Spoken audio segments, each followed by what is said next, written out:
Hello everyone and welcome back to another video. Today I will be walking you through the process of making your Facebook account as private as you can. So let's get started. First of all, go to the three horizontal lines right here, which is the menu.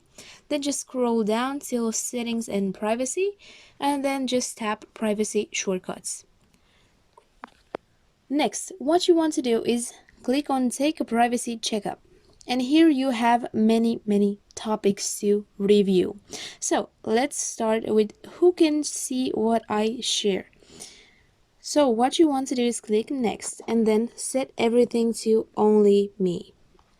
Only me. Pretty much everything is set to only me right here. And then just here, your stories can be seen by friends, which is the most private it gets. And then just next and then next.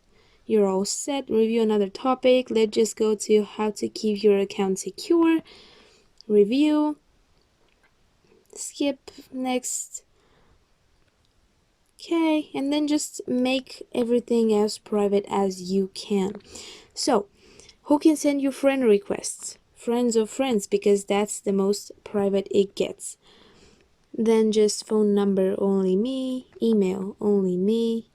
Next, you're all set.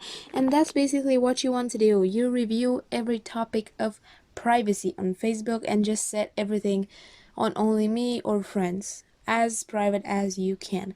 If this video helped you out, don't forget to like it, share it, and subscribe for more content like this. Till next time.